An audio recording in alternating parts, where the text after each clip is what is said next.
Happy Friday, folks. Senior Editor Mackenzie DeLulo here, and welcome back to the Texans Weekly Roundup podcast. This week, the team discusses Speaker Dade Phelan releasing the committee assignments for the Texas House. The new House Public Education Committee chair school choice activists are optimistic about. Illegal immigration reaching nearly 160,000 encounters in December of 2022. A state senator arrested in Austin on charges of drunk driving. One lawmaker's proposal to hold a statewide vote on legalizing sports betting in casinos. A bill filed to preclude males from competing in collegiate women's athletics. Dallas County lawmakers' legislative priorities for the 88th session. A pair of bills to raise the age of consent and ban child gender modification. The fight in the legislature over ESG and the meeting of fiduciary responsibility. A series of bills to improve school security and provide mass shooter training for law enforcement.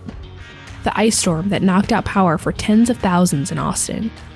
Ken Paxton's prepared lawsuit over the endangered species status of the lesser prairie chicken.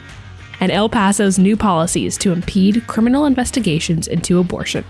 Thanks for listening and enjoy this episode.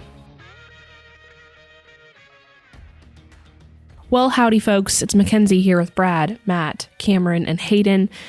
We are, I will not lie to you, a little worse for the wear. A few of us have allergies or sore throats and colds, so we're going to try our darndest not to cough in your ear as you so kindly listen to us on this Friday morning. Brad has sounded not like himself for a while, and it's just allergies. Brad's is just allergies, but for some reason, I feel the need every day to remind him that he does not sound like himself. I needed that reminder. Thank you. See, doesn't he sound I wonder if our listeners will. Do I sound nasally? You sound so nasally. Oh my gosh. But yeah, I think there's something going around. We've all got it. Matt's sitting at the far end of the table trying not to engage with us down here.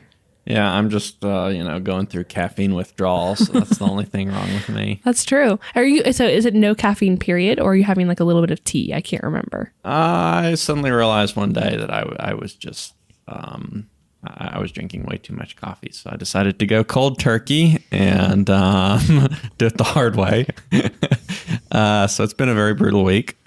But I'm just going to try and get to a point where, I can have a cup every now and then and be fine and not addicted, not drown myself in it to get through the day. Matt has still been his peppy, enthusiastic self though. But once you get that caffeine back in your system, it's going to supercharge you. You're going to feel like a superhero on that stuff. Dun, dun, dun. Yeah. My husband calls it getting geeked out on caffeine. That's what he says. Like if he has 2 cups of coffee, his brain is like exploding. And either he's very productive or he crashes an hour later. Does he drink brewed coffee, the hot brewed coffee, or iced coffee?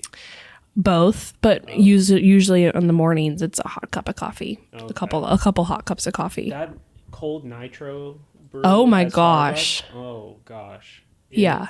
It is crazy how much caffeine is in that. Have you been to Mozart's yet, Cameron, since you moved here? I haven't. Okay, well, that's a really good, fun spot to go in Austin. It's on the lake, or what we call the lake here in Austin, but it's beautiful, and they have like an unlimited cold brew where you can just sit there and get refills.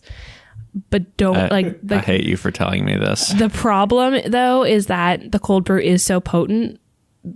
Like 2 cups of the cold brew and I feel like there's a headache going on. Oh, my ears are ringing. Cold brew is so highly caffeinated. Yeah. Anyway, so just be careful. Tread lightly. But if cold brew's your thing, go to Mozart's on the lake. Okay, well, now that we've discussed so many things, Hayden, we're going to chat with you. The long-awaited committee assignments were published this week. We've been waiting quite a while for these, particularly in the Texas House. So who will chair some of the most notable committees in the lower chamber? Well, there wasn't anything really shocking in yesterday's committee announcements. They were announced on the House floor, as they traditionally are. But we didn't, I think last time we might have had the list in hand before they were announced on the House floor, and we did not this time. So the speaker directed the clerk to read them from the front mic. And on appropriations, Greg Bonin will serve as the chair again, as he did last time with Vice Chair Mary Gonzalez, and I believe she was the vice chair last time as well. On calendars, Dustin Burrows will serve with Vice Chair Tony Rose. Some of you will recall that Tony Rose was one of the Democrats who gave a speech in favor of Phelan's nomination for Speaker.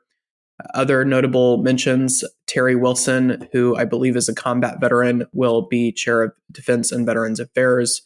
Energy Resources will be chaired by Craig Goldman. General Investigating will be chaired by Andrew Murr.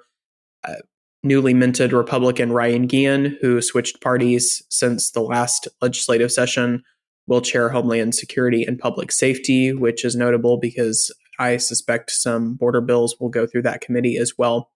And back to appropriations to border spending will go through that committee as well.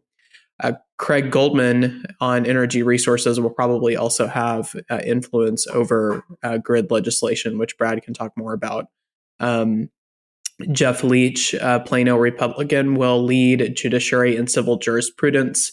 And then Public Education will be led by Brad Buckley, which is notable because of the expected school voucher fight, which Brad is going to discuss more in detail. Yeah, absolutely. So in that list of finalized assignments, was there anything in particular that stood out about this year's list? Well, like I mentioned before, there wasn't anything shocking, but there were fewer Democrats appointed as committee chairs this time. That was the focus of the speaker's race. There were 8 Democrats on committee chairs this time, as opposed to 13 during the last legislature, and that's for standing committees. As I mentioned, Greg Bonin will keep his post as chair of appropriations. I think it's interesting that Phelan also put his 3 opponents in the speaker's race, and I mean the 3 people who voted against him, on county affairs. Representative Tony Tinderholt, Nate Schatzline, and Brian Slayton were all placed on county affairs together. I'm going to go ahead and say this. It doesn't seem like the committee to be on. The chairwoman, Victoria Niave, had a DWI a few years ago. There's also another member, a new member who's quite far left on the political spectrum. So just at first blush, it doesn't seem like it was the speaker's list of favorites, so to speak. So the county affairs did stand out to me.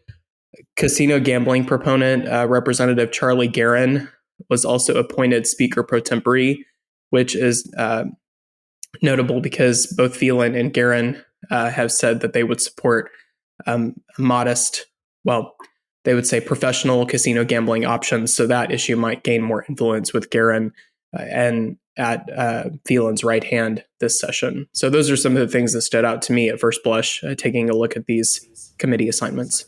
Absolutely. This is a total aside, but the Agriculture and Livestock Committee, which only in Texas would you have an Agriculture and Livestock Committee, is very interesting in watching who's been appointed to that committee. And that obviously this is a rural centered issued type committee. The chair is Briscoe Kane, the chair of elections from last session, who kind of really had a lot of intense committee hearings that he had to preside over. It was wild. But he's the chair. He's from Baytown in the Houston area. Diego Bernal is from San Antonio. Vicki Goodwin is from Austin.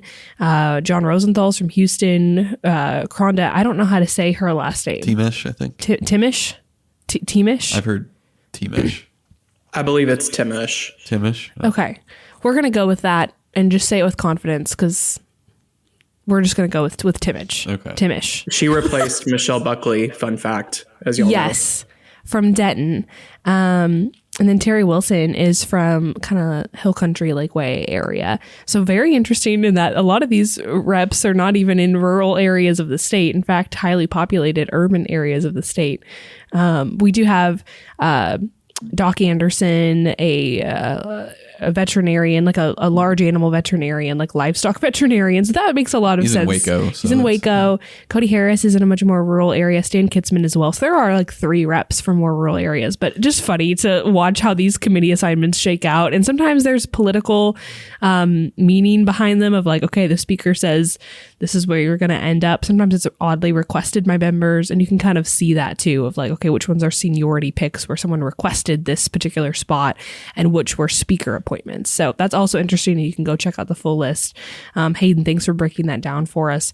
Let's talk then. Brad, Hayden alluded to this fact about the most anticipated committee appointments, particularly in the Public Education Committee, due to the school choice debate that's kind of looming over the chamber.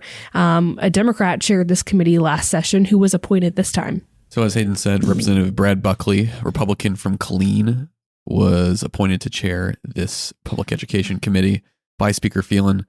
Buckley, who first won election in 2018, interesting that this is only his third session, he said of the appointment, "I am thankful to Speaker Phelan for the trust he has placed in me to lead a committee that impacts the lives of 5.5 million Texas school children. I look forward to working with members of the committee and my colleagues in the Texas House to craft policy to provide the best opportunities for Texas teachers, students, and their families." So as you alluded to, Mackenzie, he will succeed Democrat Harold Dutton of Houston as chair of this committee. Dutton will continue to serve on the committee as a regular member. And on this school choice issue, last session, of the 8 GOP priority issues, 4 eventually passed between the regular session and the specials. Then I think 4 died, but only one of those was killed in a Democratic chaired committee, and that was school choice in Harold Dutton's Public Education Committee. So Dutton isn't the most anti-school choice Democrat. It'll be interesting to see how he by shakes a long out. shot in the House. Right. Yeah. How he shakes out as a voting member on this when we get to this point. And I think we will get to the point where there is legislation considered because the governor is placing such emphasis on this, because the lieutenant governor is placing such emphasis on it. So it's kind of a mixed bag in terms of the committee membership. Dutton is far from the most anti-school choice member on this, including among Republicans. Yeah. I do think there was speculation that a very rural anti-school choice Republican might be appointed. Like, those were rumors, of course, particularly a few members who have long been advocates for public education in one way or another, however you define that, in the Texas House. And we have somebody here who I think could potentially be very amenable to a school choice proposal in whatever form that takes. So how was this appointment specifically received by the pro-school choice crowd? Well, as you alluded to, how Buckley is kind of a question mark, I'd say, on this. He's at least not a closed door on school choice.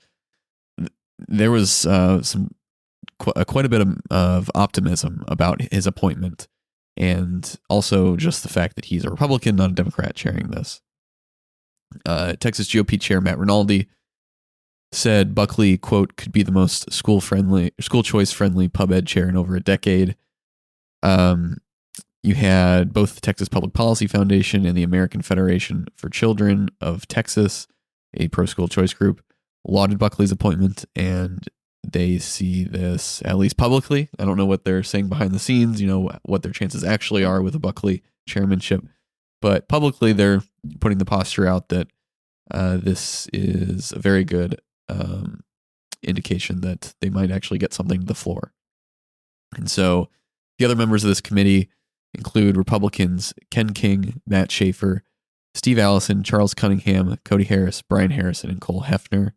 The Democratic members include Alma Allen, who is vice chair, Oscar Longoria, Gina Hinojosa, and James Tallarico, who you can bet will be very much against this. He's a former school teacher, and he has made this a big issue for himself. And I guarantee you he requested to be on this committee because of the looming fight over this. The member I was alluding to that is more anti-school choice than Harold Dutton is Ken King, and rumored to potentially be in the running for the chairmanship. Yeah. But it obviously didn't materialize, and it never really. And who knows how solidified or prominent his candidacy, so to speak, was behind closed doors. But that was a rumor. Yes, and he has said flat out that he's against this, and if he has anything to say about it, school choice legislation, that is. It's dead on arrival. Yeah. So a very interesting dynamic. And whoever's covering school choice, is that Cameron for us? Mm-hmm. You're going to have a fun time watching this because they're going to fight it out in committee. I guarantee it. And a lot of these committees too, just to point out, you do have, I believe it's 86 Democrats and 84 Republicans and 66 Democrats. I think it's 86 Republicans.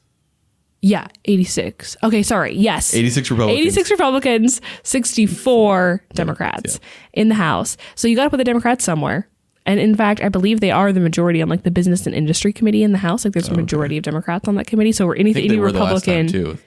That was at least one of the committees that was chaired by a Democrat. Okay. Last session as well. But that's you got to put them somewhere. And a lot of these committees, if there is something that the GOP at large, whether it be the state party or the caucus in the House, which have two very different political leanings, regardless of their party affiliation, you need either all Republicans in lockstep on that issue on any given committee, or you need a swing Democrat like a Dutton to come over to your side to get it out. So interesting. There'll be a lot of trading behind the scenes, as there always is during the legislative session. Yes. Okay, well, we could talk about committee assignments all day. This is so fun, and it'll be interesting to see how it all shakes out. But we're going to move on to illegal immigration. Hayden, December immigration numbers weren't promising. Give us an overview of that update from December. Just to clarify, these are the numbers from December. It is February, but these are not last month's numbers. CBP released these numbers later in the month than usual.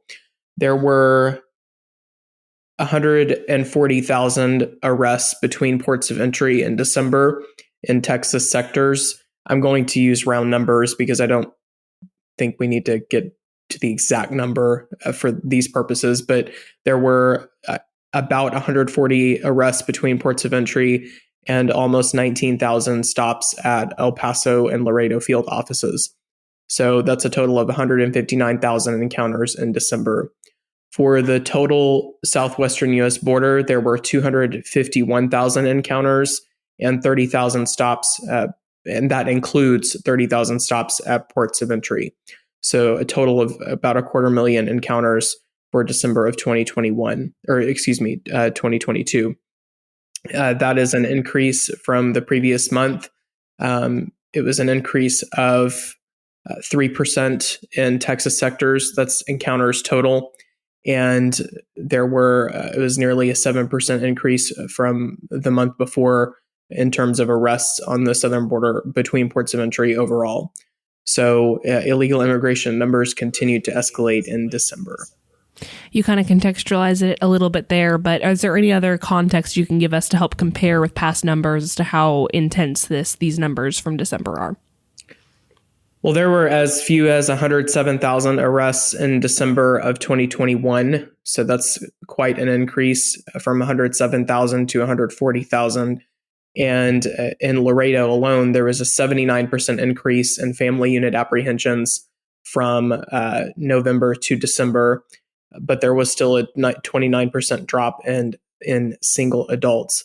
I will say the federal government implemented a policy to deter illegal immigration from Venezuela, and that policy seems to be working. There was an 82% drop in Venezuelan nationals crossing illegally from September to December.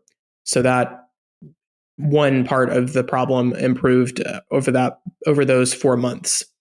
That is similar to the Title 42 policy, and as the federal government has been trying to get rid of Title 42, they are also implementing similar rules to prohibit people and turn them away rapidly when they cross from Venezuela, Cuba, Haiti, and Nicaragua, which is the current policy. And they are going to argue in court next month or they have argued in court filings, that the public health emergency for COVID is about to end in May. So Title 42 is going to be a moot point very soon, but they seem to be enacting similar measures, including a 5-year ban on people who cross the border illegally from those 5 countries, from those 4 countries, pardon me. but they also are admitting 30,000 a month from those 4 countries as well. So it's a trade-off from their perspective, but at least in that regard, from those 4 countries, it appears to be working. So the president gave his State of the Union address this week. What did he have to say about illegal immigration? He mentioned it briefly. He did not elaborate a lot. I saw somebody mention he talked more about hotel surcharge fees than he did illegal immigration on the border, which is true. He touched on many topics, and this is one that he discussed in really 2 or 3 paragraphs, but he briefly mentioned it, said that the illegal immigration measures I just talked about had resulted, according to preliminary data, in a 97% drop in what he called unlawful migration from those 4 areas. And then he continued to press Congress to pass comprehensive immigration reform, which is something that people have been calling for decades, and it never happens. But Biden repeated his call for Congress to, quote unquote, fix the broken system of immigration. There you go. Hey, and thanks as always for your border coverage. Brad, Tuesday morning's news cycle got off to a very early start. What happened that morning? So Senator Charles Schwartner, Republican out of Georgetown, was arrested early Tuesday morning just before 1 a.m. and booked into the Travis County Jail. Austin police had pulled Schwartner over for erratic driving and determined he was operating the vehicle under the influence. He is now charged with driving while intoxicated, a Class B misdemeanor in Texas, punishable by a fine of up to $2,000 and up to 180 days in jail. Schwartner was then released on PR bond about midday Tuesday. He chairs the Senate Business and Commerce Committee, which was scheduled to meet on Tuesday at 11 a.m. They met without him. An odd set of circumstances, certainly. And when released, Schwartner told a member of the press, quote, "I'm deeply sorry, apologetic to my citizens and my family. I made a mistake." And so Schwartner is a pretty heavy hitter in the Texas Senate. He chairs the Business and Commerce Committee. We're going to see a lot of stuff goes through that. Particularly in the Senate, it's different than the Business and Industry Committee in the House, which doesn't see often as high priority proposals. Right. And it'll be the focus of the ERCOT market redesign that we've talked about here, and it is going to be a big theme throughout the session. In fact, that was actually what they were talking about at that hearing scheduled for Tuesday that the senator missed. And it was just an odd set of circumstances. Lieutenant Governor Dan Patrick issued a statement a day later or so. He said, "Early yesterday morning, I was informed by my staff of the DWI arrest of Senator Charles Schwartner. This is the second time in 2 sessions a member of the legislature has been arrested for DWI. I am not sure who the other one he's talking about is. He's probably talking about Dan Huberty. Yes. Thank you. Yeah, that's right. There is zero excuse, this is Patrick continuing, there is zero excuse for driving under the influence and putting lives in danger, in particular by a member of the legislature whose conduct should be held to a higher standard. I will await the final outcome of this issue in court before making any further statement on the matter." So that, for now, is pretty done and dusted, but that doesn't mean there won't be political ramifications down the road.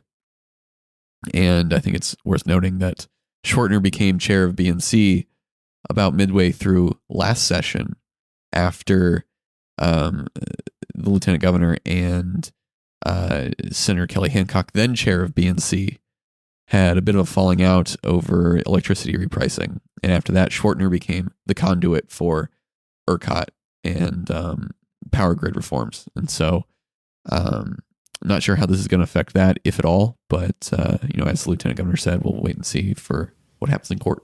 And Lieutenant Governor is specifically influential in this way as he appoints all his chairs make sure the Senate is set up the way he wants it to be and for his legislation to get through. So he is the one holding the power here the keys to the car, yep. remove the Senate. Yeah, keys to the car. Interesting. I just realized turn of phrase there. But regardless, he's the one who can remove Senator Schwerner if, in fact, that is the decision he makes at the end of the day. Yep. Thank you, Bradley. Hayden, we're coming back to you. Several lawmakers in both parties have proposed bringing casinos to Texas. Hot topic as always. What are the elements of Representative Charlie Guerin's bill? Representative Charlie Guerin is a Republican from Fort Worth.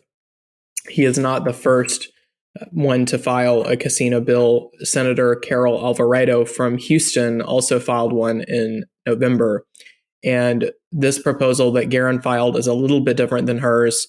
It would allow 7 casinos in various metropolitan areas across Texas, 2 in the DFW area, 2 in the Houston area, and then 1 in San Antonio, Corpus Christi, and McAllen.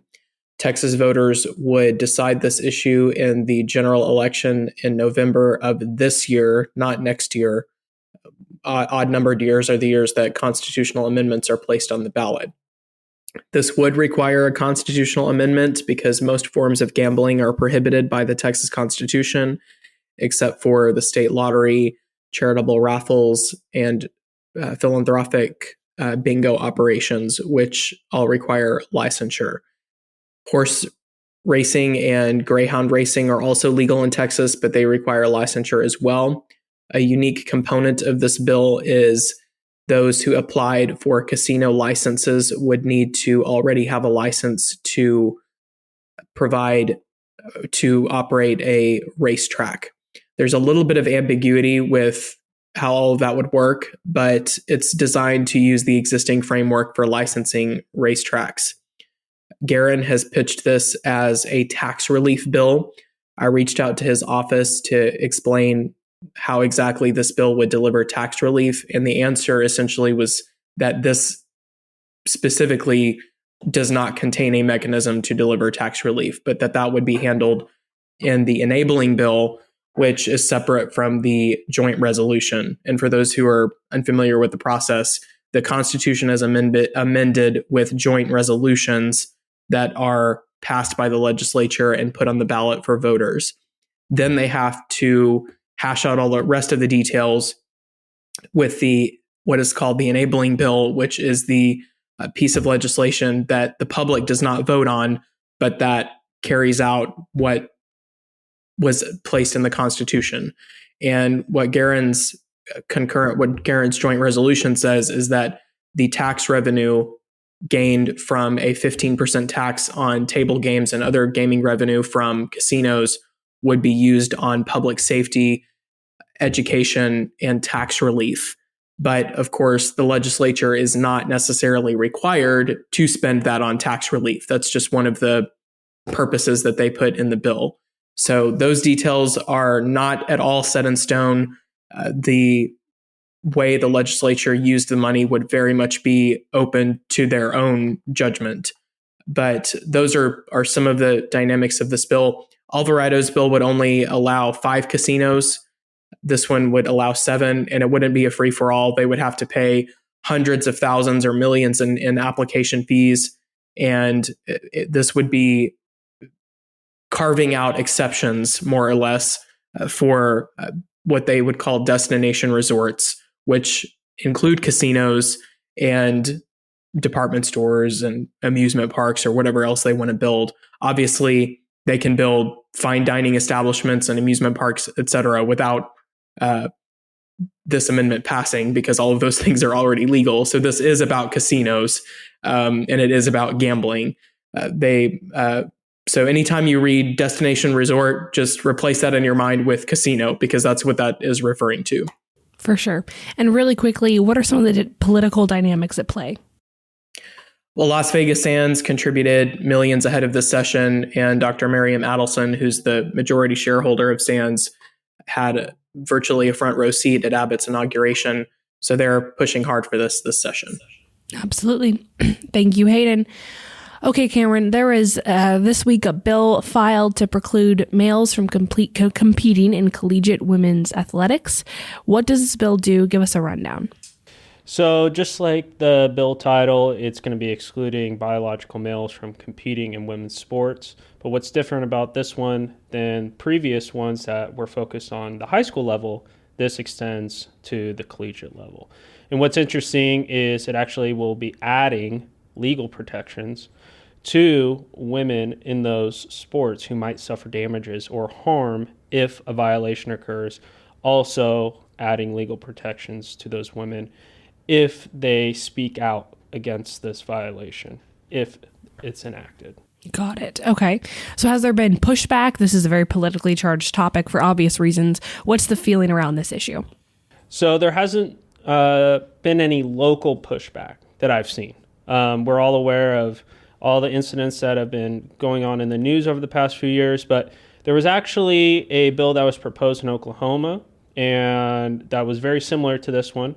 Saw some statements come out against it from some civil rights groups, but as I was digging into some of the research around these issues, what I found was there is a poll that came out last year, and it actually found 63% of American adults were opposed to the idea of males competing against women in sports. So it seems as though Middleton in Texas and this bill also in Oklahoma are on the side of national polling. Yeah, and very contentious. Obviously, any issue relating to gender and identity in any way, shape, or form brings on a lot of heat for obvious reasons. People feel very strongly about these issues. So we'll see what happens. I have no doubt that if this bill does, in fact, get a hearing in either chamber, there will be plenty of folks coming out to testify, both for and against. So very heated. Thank you, Cameron, for making sure that our readers are informed about what's going on in the legislature. Hayden, we're coming back to you. Dallas County elected officials have made some very interesting proposals this session, kind of lobbying their legislature for what they want to see enacted. What are some highlights? Just a disclaimer, this is just a sample of some of the bills that have been introduced. There are way more that you can find on the Texas legislature's website. But there were a few interesting ones. Morgan Meyer filed a statute of limitations extension for some crimes against children. Representative Terry Meza filed a bill that would expand the laws preventing people from possessing firearms if they have a conviction for assault.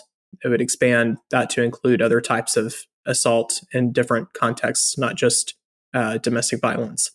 But the most interesting one to me was Representative Julie Johnson and Senator Nathan Johnson over in the Senate.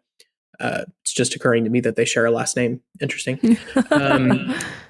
Filed a bill to get rid of the state's marriage amendment defining marriage as between the union of one man and one woman. Texas voters passed this amendment in 2005. It passed overwhelmingly at the time, but of course that was almost 20 years ago. Now, in a recent University of Houston poll, 62% of adults said they would support repealing that amendment. Yeah, very hot topic again here. What is the point of removing the marriage amendment if same-sex marriage is already legal after that Supreme Court decision a few years ago? Well, that's like you just said, Obergefell versus Hodges effectively legalized same-sex marriage nationwide. So states, all 50 states and U.S. territories are required to recognize same-sex marriage. But as we learned with Roe against Wade, Supreme Court decisions can be reversed. And if that decision was ever reversed, the Texas Constitution is the supreme law of Texas, not the supreme law of the U.S. But it would then govern marriage in the state once again. So it's not a moot point to repeal it. Those who support same-sex marriage have a lot of interest in getting rid of these state laws that are still on the books, because they could go back into effect if the Supreme Court ever changed its mind about any of its decisions on gay rights. There you go. Hayden, thank you so much. Okay, Cameron, we're coming back to you here. You have lots of hot topics to talk about, yes, as will be the custom for your beats at the Texan. Let's start with this ban on child gender modification. What does this bill actually do? Yeah, so this was introduced by Nate Schatzline, and it's sort of a two-prong approach for the banning of child gender mod. So first, it adds gender transition and gender reassignment under the legal definition of child abuse. So that's the first thing. And then it actually gives the ability to the Texas Medical Board to revoke licensing and liability insurance to physicians who are found in violation if they are under investigation. So by adding these two provisions in the bill, it is effectively ending child gender modification. Got it. So what does this raising the age of consent have to do with the ban on child gender modification? Well, Schatzline has been very clear that he will not give 1 inch to those who wish to harm children. That's his direct quote, right? That's his direct quote. Yeah. And so by raising the age of consent from 17 to 18, it is under law making the term child raised to 18. So by doing that, it's giving an extra year of protection under the law for this ban on child gender modification. So they work together in such a way of extending protections for children. Got it. Thank you for your coverage. We'll continue to watch that issue. Bradley, you wrote a piece on this looming legislative fight over ESG this week. Give us a preview. So the Texas Senate State Affairs Committee held a hearing back in December in which it questioned BlackRock, State Street, the state's two largest pension systems, and a few other figures over their policies and actions related to ESG, the environmental social governance movement that is trying to drive investment certain ways, certain directions towards politically favorable topics, mostly progressive policy positions, whether it's decarbonization of the economy, various social issues like trying to cut back on or counteract abortion restrictions, things like that. So there was a really long hearing in December.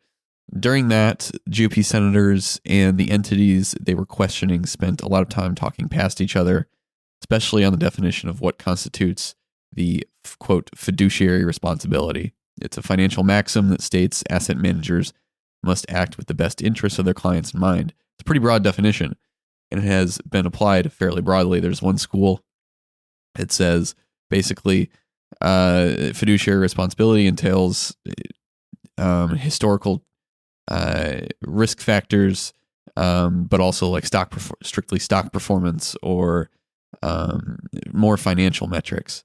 And then this new school of thinking, pushing ESG, wants to expand that definition to include things like climate change's effect on hurricanes 40 years down the road. And it's something that's a lot more difficult to include in a calculation that is just boiled down to this score. So BlackRock has become kind of the face of this, but they're far from the only ones doing it. So if that interests you, I'd recommend read the piece. There's a lot in it, and it's going to be something to watch, especially once we see these priority slates get unrolled. Absolutely.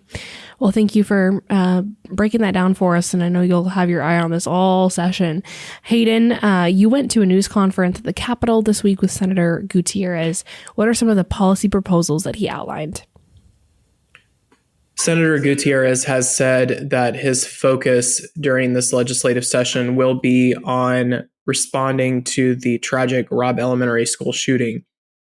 And he has already filed bills to provide millions of dollars in compensation to the families of those affected and those who were immediately affected on that day in May of last year. He's been having weekly news conferences to outline other policy proposals that he wants to see passed. There is one bill he filed to have a statewide school security force that would be of about 10,000 officers, according to him. It would be subsumed by Texas Highway Patrol and have at least one guard at every school, potentially more, but there would be at least one officer from this statewide force at every campus in Texas providing school security. He's also asking for a $2 billion appropriation for mental health funding, such as for more psychiatric care in rural areas of the state, and an additional $2 billion for campus security measures like better doors, more technology, bulletproof glass, things like that. So he had lots of ideas. One idea that was a little bit, he said it was more symbolic, was he wants to replace the Confederate Soldiers Monument on the south lawn of the Capitol with a monument to school shooting and other mass shooting victims in Texas. Were there any gun control proposals in this mix?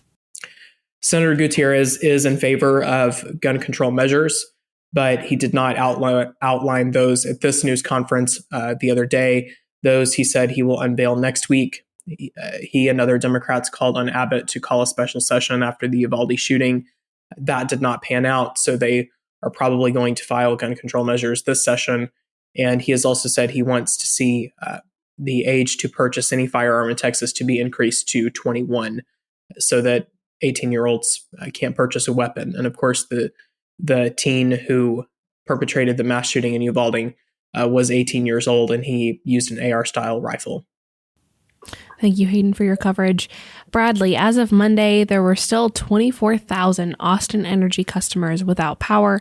Where does this stand as of now? So as of this morning, there were fewer than 400 customers in Austin Energy without power. So they made quite a bit of progress.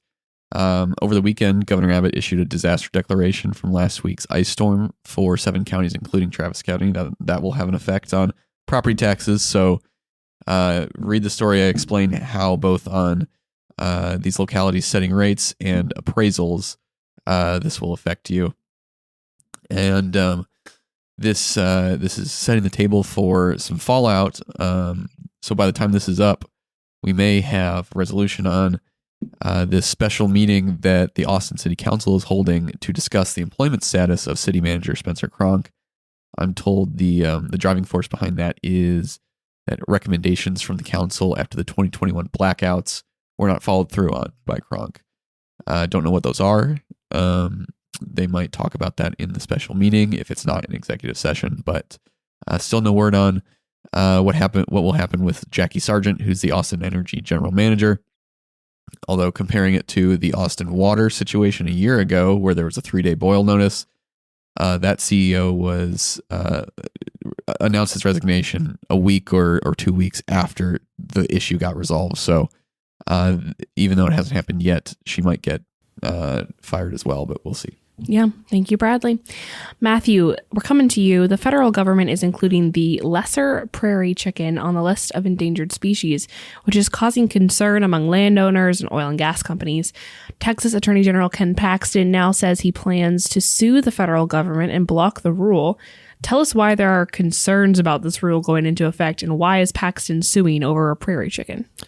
Well, adding certain animals into the endangered species list in West Texas has been a controversial issue for some time due to the fact that it usually results in federal restrictions on what can be done with privately held lands in order to protect habitat for the endangered species.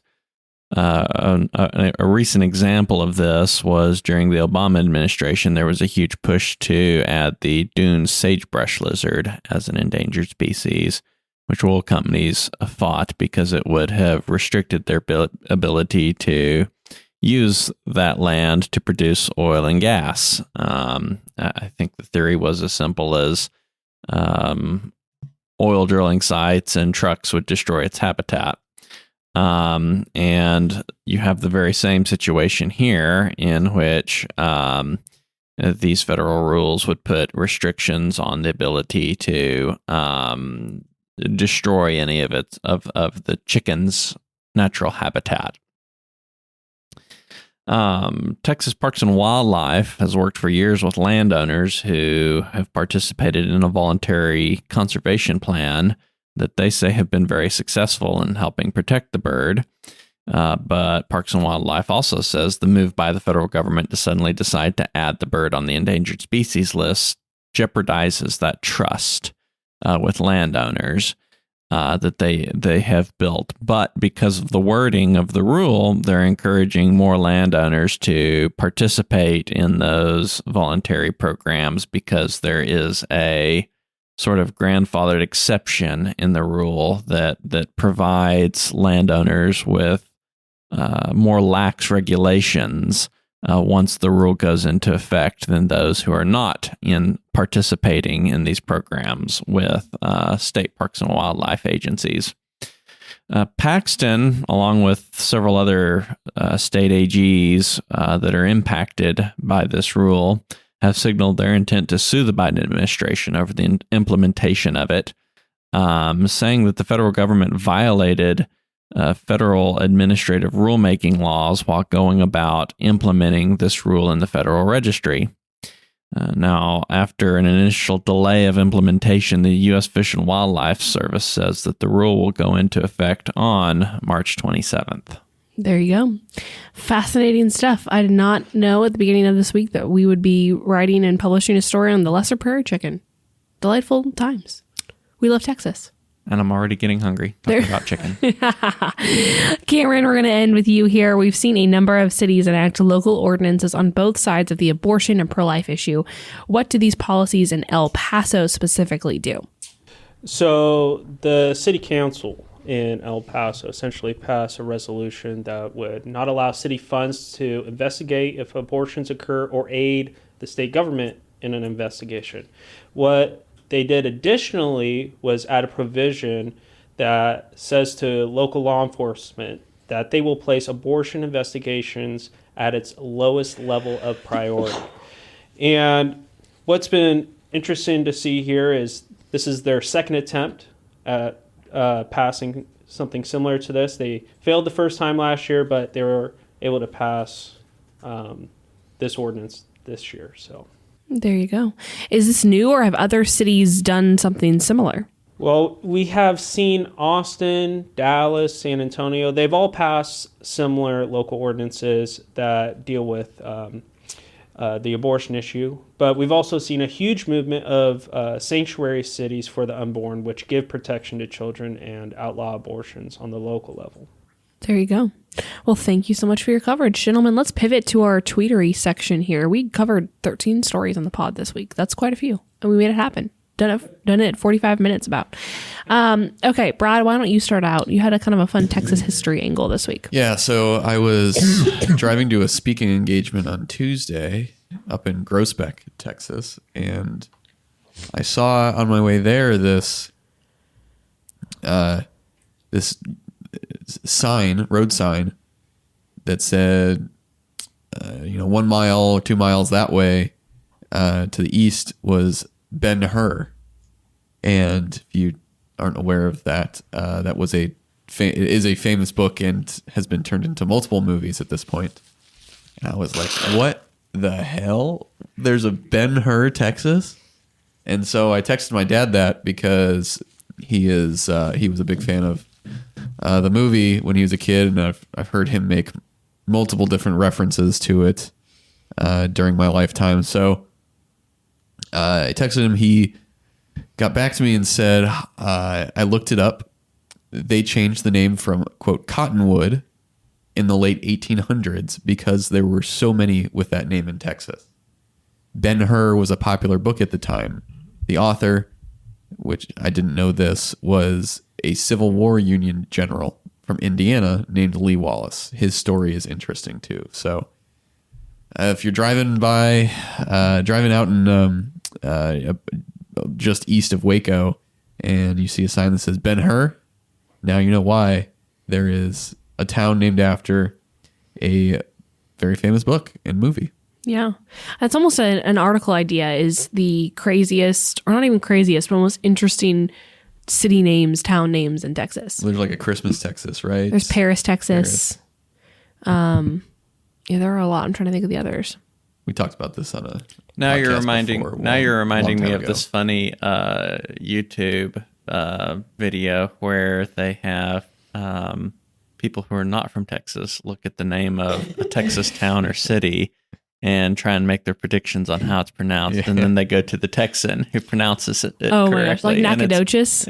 Yeah, or Bernie. Or, Oh, yeah. yeah. When I first Or started Bear County. here, yeah, when I first started Oh, here, my I gosh. was calling the Bear County constable, and I said Bexar, and he's like, "You ain't from around here, son, are you?" I'm like, "Nope, never made that mistake again." Oh my gosh. We should do a crash course with Cameron now that I'm thinking about it. There was for a these kinds of TV things. weatherman out in West Texas one time that on their first broadcast called Pecos or something like that. Oh my. Yeah, it was pretty funny. Crash course. Got to put somebody through it. Well, good stuff. Let's, Matt, speaking of words I don't know how to pronounce, I don't know what your tweetery is here.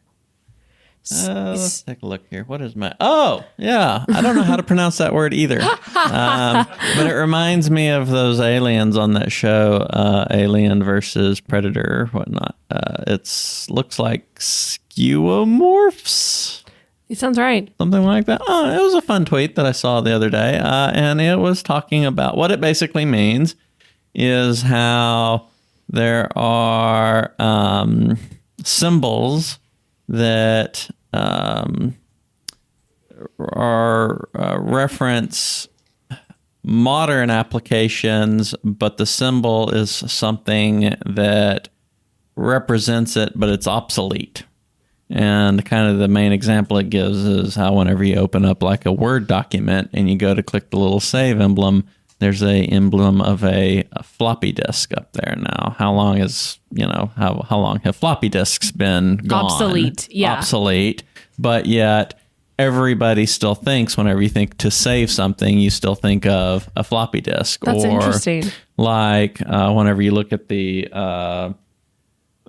app on your iPhone to make a phone call, and it has a little telephone on there. Well, when was the last time that a telephone looked that way? Now telephones are little square boxes, or like they point to like the Instagram logo, and they actually made an interesting.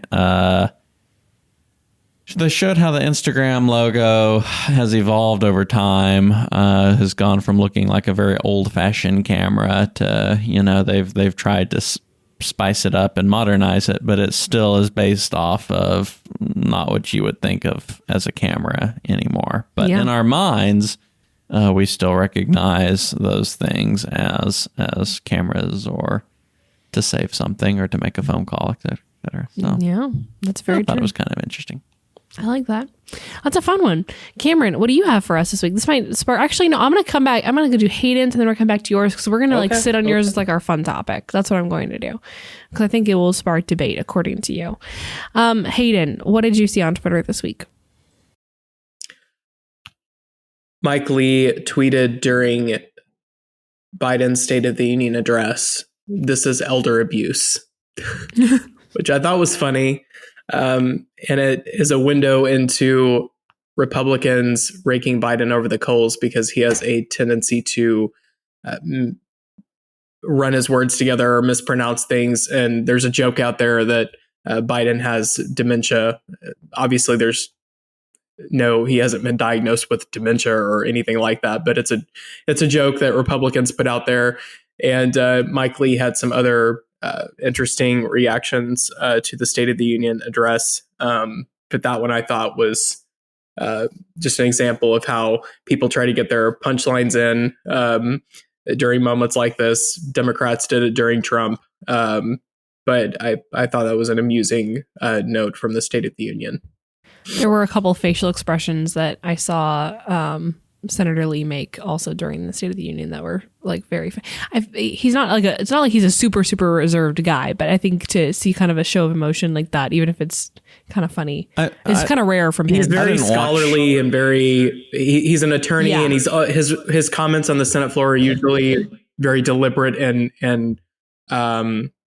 thoughtful. So it was funny to see him just react organically like that, which it's not his typical style. Yeah. For sure. I didn't watch the whole State of the Union, but I've seen some pretty long segments, and it just seemed like there were some parts in there that were pretty awkward. Yeah. Like whenever he started attacking Republicans over Social Security. And, that was wild. And everything's like that. And they say, no. And he's like, oh, what do you want? And then it was like trying to have a conversation with. During the State of the Union. Yeah, it was so. Very odd. Yeah, it was very different. Yeah, absolutely. My hot take on the State of the Union is it should just be a letter presented to Congress, just as George Washington did it. Yeah.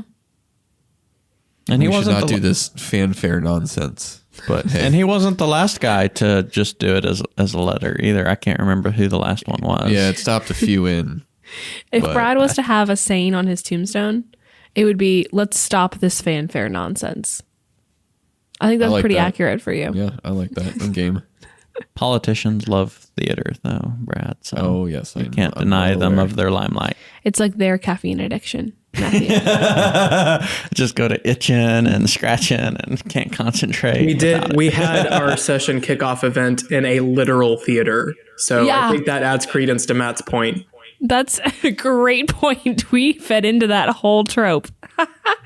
Oh, man. Cameron, okay, we're going to end with you here. What did you see that you wanted to share with our listeners?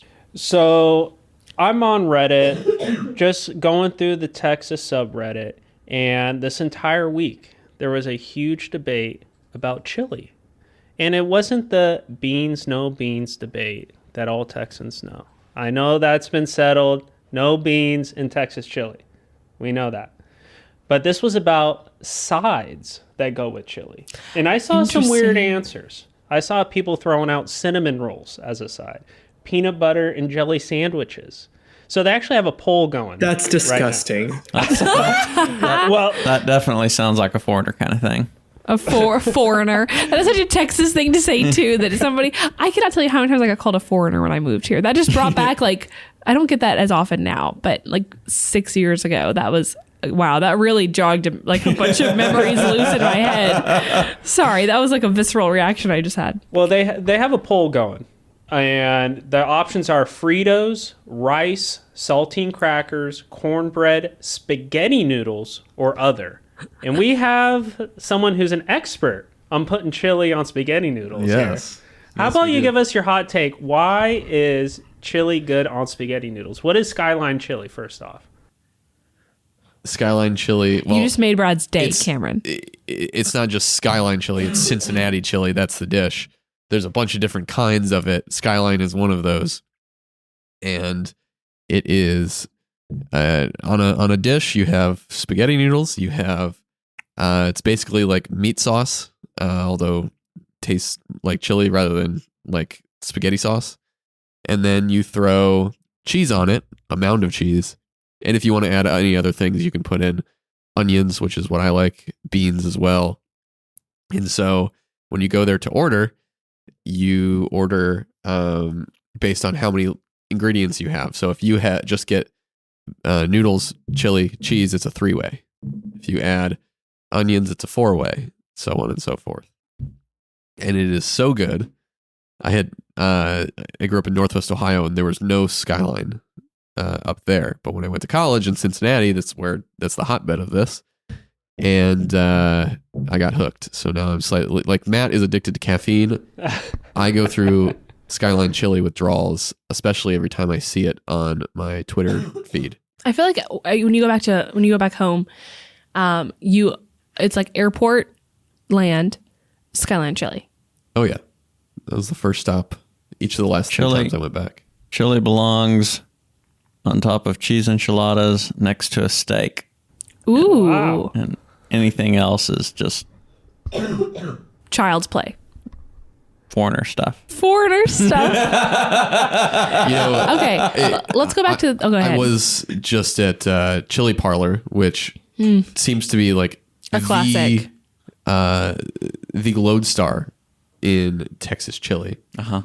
And it had beans in it. I think they have an option for that there. I think the venison one I had. And if you choose had beans, your name so, gets put on a list. Exactly. Yeah, exactly. So I don't know if this beans and chili debate is as settled as some people think it is. Well, they're just catering to our, tourists and whatnot. Or terrorists. Tourists. Oh, Tourists. Well, right now... But it is kind of terroristic what some people do to chili. Well, right now there's 3,000 votes on this poll. Okay. And I like this spaghetti noodles argument just because it's so weird. Okay. Okay, so You got to try it. Like I'm when putting the vote in. When I first got there, I was like, this does not look appetizing. Have you ever, it literally, every time we send a picture, it looks, it doesn't make me hungry looking at the photo. It you haven't makes had it. Me, but sure. once you eat it, this is what happened to me. It was like my eyes were opened. And now I saw the whole world a whole lot differently. Brad's eyes are literally lighting up right now. Well, okay, but yes, back to this list. There's a split between Fritos and cornbread. Okay. As being the most popular side. So I think that's pretty typical, though, for chili. Is Both cornbread are great options. Is cornbread leading? No. Fritos is in the lead. Fritos. There's even a chili Frito flavor. So they got a little leg up there. Oh. I just cornbread is like my favorite. I just love cornbread. I don't even know what it's my favorite. Cornbread is really good. It's so good, and there are so many good ways you could have Chicken cornbread and too. cornbread is really good. Cornbread and anything. Ugh. That's making me really hungry. I know. I'm about to run out the store and eat Lesser my prairie lunch. chicken and cornbread. Okay, but of this list, Fritos, rice, saltine crackers, cornbread, and spaghetti noodles. Brad says spaghetti noodles. Matt, what do you say? Of this list. Of that list, Fritos, rice, saltine crackers, cornbread, and spaghetti noodles. I refuse to participate. So ridiculous. Cameron? I'm going cornbread. Cornbread. Amen. I'm with you. I choose cornbread too. Hayden, what about you? Of that list? Fritos, rice, saltine crackers, cornbread, spaghetti noodles. Definitely cornbread. Amen. Okay, well we've ruled the day here. Over half. This is a cornbread office. This is a cornbread Spaghetti noodles office. Are not allowed. Maybe I'll make corn. No, I can't make that promise. I really want cornbread now. Good thing is if you are wanting to try Skyline chili, Central Market carries it. Will you make us? Have you ever made like spaghetti and chili just because you're missing Skyline? Yeah. Maybe you should No, make it there's for no us. Central Market that's close to my house right now, so I haven't done it in a while. But there's also something that's really good is Skyline dip, and that uses Fritos, but that's really good. Okay, well, let's break for lunch, shall we? Let's do it. Okay, folks, we appreciate you listening as always each and every week, and we will catch you next episode. Thank you to everyone for listening. If you enjoy our show, rate and review us on Apple Podcasts, Spotify, or wherever you listen to podcasts. And if you want more of our stories, subscribe to The Texan at thetexan.news. Follow us on social media for the latest in Texas politics, and send any questions for our team to our mailbag by DMing us on Twitter or shooting an email to editor@thetexan.news. We are funded entirely by readers and listeners like you, so thank you again for your support. Tune in next week for another episode of our weekly Roundup. God bless you, and God bless Texas.